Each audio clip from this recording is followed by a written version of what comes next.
See, anybody can, whether you will or not. See, that's the question. And here's a good question to ask. We are all buying somebody's plan. The question is, whose? Who's got you talked into doing what you're doing? Who's got you talked into your present plan? See, 10 years from now, you will surely arrive. The question is, where? But see, anybody, if you want to, can go searching for a good plan, pick it, and start working it. And sure enough, as the time passes, as it surely will 5 years from now, 10 years from now, then you'll be winding up wearing what you want to wear, driving what you want to drive, living where you want to live, become what you want to become. But now's the time to fix the next 10 years. And who can? Anybody. Here's number 6. The 6th key to sowing and reaping. This is leveling with you now, as we promised to do. There's one thing better than the truth, and that's the whole truth. And here's part of the whole truth of the law of sowing and reaping. Number 6 is, you could lose. There are times when you just lose, no matter what you do. It's that kind of planet. You reap what you sow, yes, but... What does that mean, yes, but? Well, the farmer plants his crop in the spring, takes care of it all summer, loves his family, works 10, 12 hours a day, 6, 7 days a week, is an honorable man. Come fall, he's got a beautiful crop, and he deserves every bit of it. But the day before he sends the combines into the field, a hailstorm comes along and beats it all in the ground, which means you lose. Somebody says, well, what did he do wrong? Answer, nothing. It's just that kind of planet. Sometimes it's going to hail on your crop and rain on your parade, so you got to get ready for that or you will be naive. That's just part of the life arrangement. And don't press me why. I was not in on some of the original decisions here, so I don't know how it got set up. But there's just times, sometimes you lose. That's part of life. But now here's number 7. The 7th key to sowing and reaping. And it goes like this. It's just another way to quote the same law. And it goes like this. If you don't sow, that's just another way to quote the law. If you don't sow, what? You don't reap. You don't even have a chance. So if you looked at your game plan tomorrow, you might come to the quick conclusion, I got to get some sowing going. How true. Get you some sowing going. And remember, you've got plenty of time. You've got all the time there is. Some people spend enough TV time to make a fortune. The latest article on television watching in this country, according to the latest article, the average television is on in this country in every household 7 hours a day, called the Big 7. I asked a guy one time what his TV cost. He said about $450. I said, you forgot to look at the price tag. He said, what do you mean? I knew he was a TV watcher. I said, that television costs you, in my opinion, at least $12,000 a year. To watch it, not to own it. Owning it's cheap.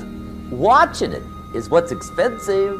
And I said, hey, $12,000 a year is too much to pay to watch TV. That's too much. Pay a little, but not $12,000. And he's the guy that said, I hope pay TV never comes.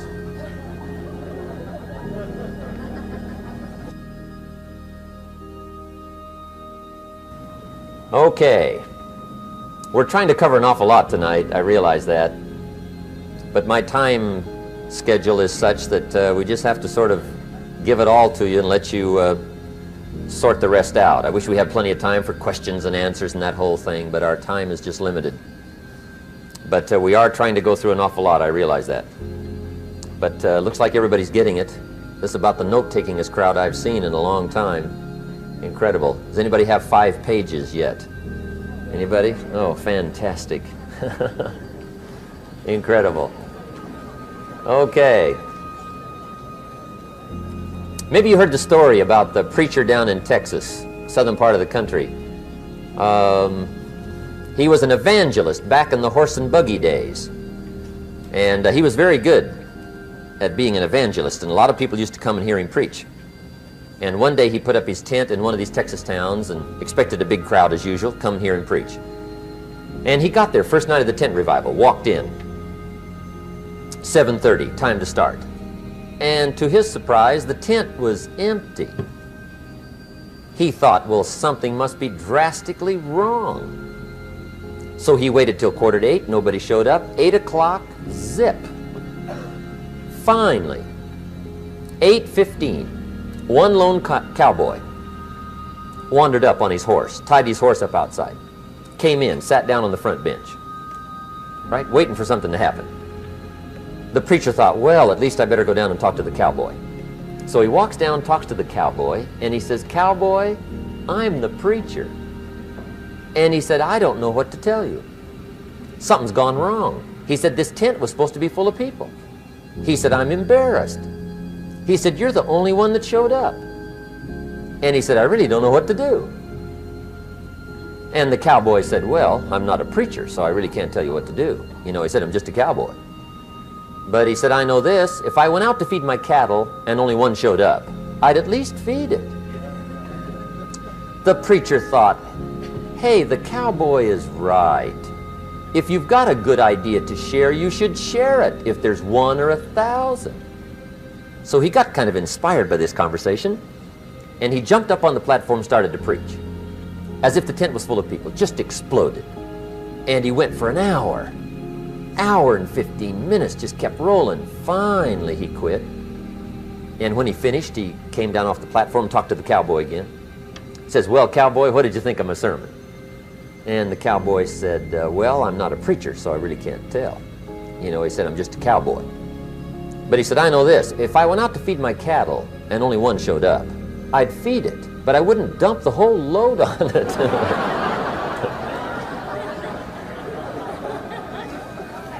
So anyway, if it seems like we're dumping the whole load tonight, I guess we are, but gosh, everybody's doing well. I'm having a good time. I appreciate the response here tonight. Okay, the next subject is setting goals. Let me show you what turned my life every way but loose. Mr. Schoaf dropped this idea on me, changed me completely. Setting goals. Here's what can easily happen if you don't set goals. It's easy to let life deteriorate into making a living instead of designing a life. And we all have a choice: make a living or design a life. It's easy to get trapped by economic necessity and settle for existence rather than substance. That's easy. But the best advice I can give you on how to break out of that trap is to learn how to set goals. Mr. Schoaf put it to me this way. He said, "Jim, if you had enough reasons, you could do the most incredible things." I never forgot how he put that.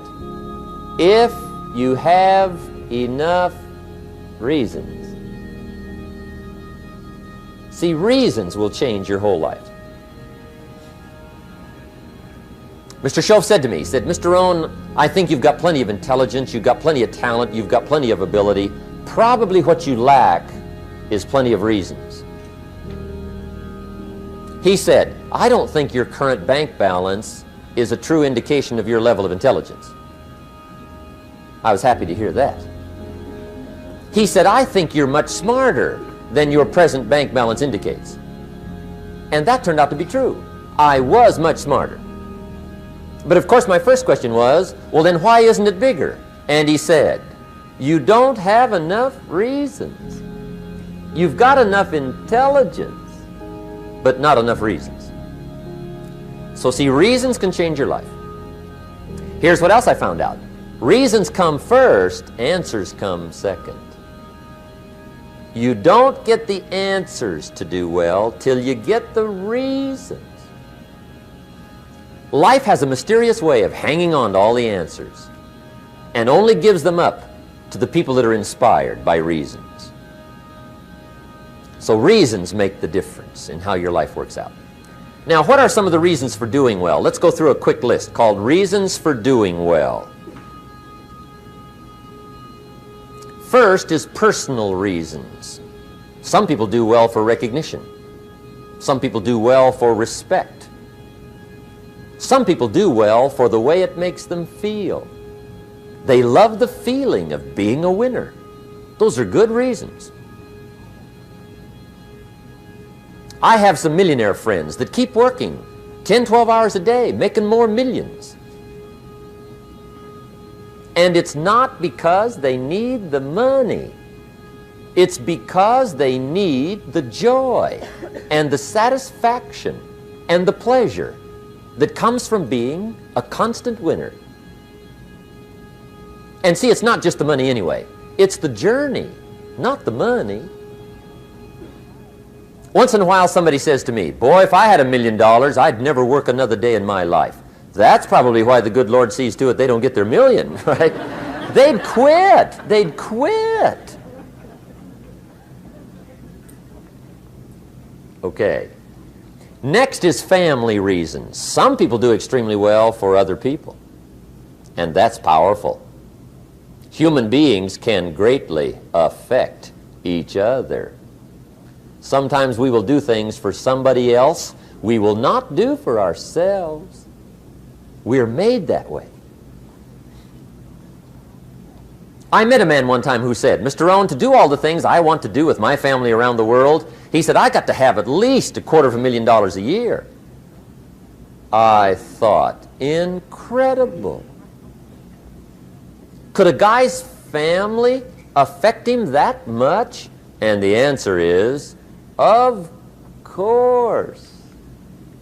How fortunate are the people that find themselves greatly affected by somebody for personal achievement. And we are affected. The writer of a recent song said, if not for you, the winter would hold no spring, couldn't hear a robin sing. I just wouldn't have a clue if not for you. So we can be affected. That might be one of the most stimulating reasons to do well, finding somebody.